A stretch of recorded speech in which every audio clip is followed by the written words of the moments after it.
নমস্কার বন্ধুরা, মাই হোমস্টাইল রেসিপিতে আপনাদের সবাইকে স্বাগত। আবারও চলে এসেছি একটি নতুন রেসিপি নিয়ে। আমার আজকের রেসিপি বাঁধাকপির পাতা বাটা। বাঁধাকপির উপরের যে সবুজ পাতাগুলো আমরা ফেলে দিই, সেই ফেলে দেওয়া পাতাগুলো দিয়ে একটি রেসিপি বানিয়ে আপনাদেরকে দেখাবো।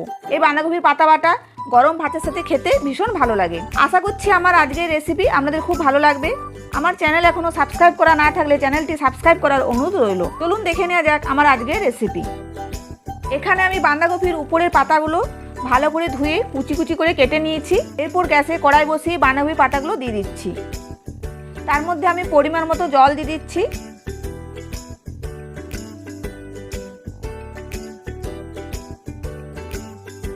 এরপর এটা 5 মিনিটের মতো ঢাকা দিয়ে একটু সেদ্ধ করে নেব।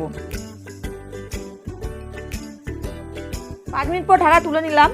বাঁধাকপিটা সেদ্ধ হয়ে গেছে, নামিয়ে নেব।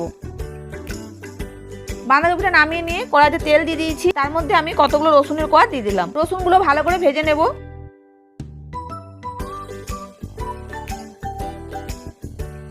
রসুনগুলো ভাজা হয়ে গেছে, তুলে নিচ্ছি।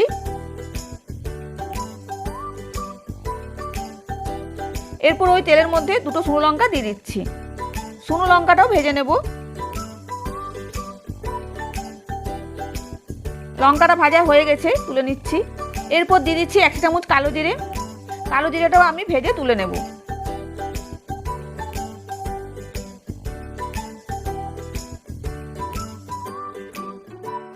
কালো জিরেটা ভাজা হয়ে গেছে, তুলে নিচ্ছি।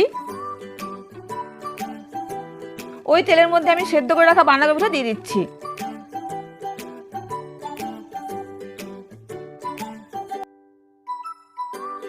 স্বাদ মতো নুন দিয়ে দিচ্ছি। এরপর বাঁধাকপিটা ভালো করে ভেজে নেব।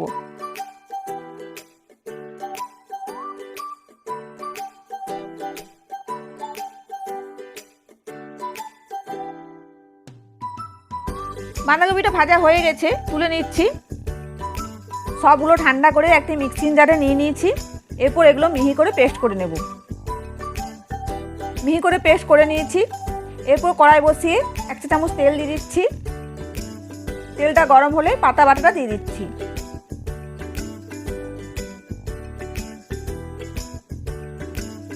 এরপর 2 মিনিটের মতো নাড়াচাড়া করে নেব।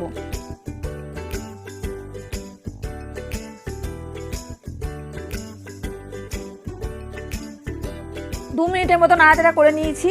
আমার তৈরি হয়ে গেল আজকের রেসিপি বাঁধাকপির পাতা বাটা।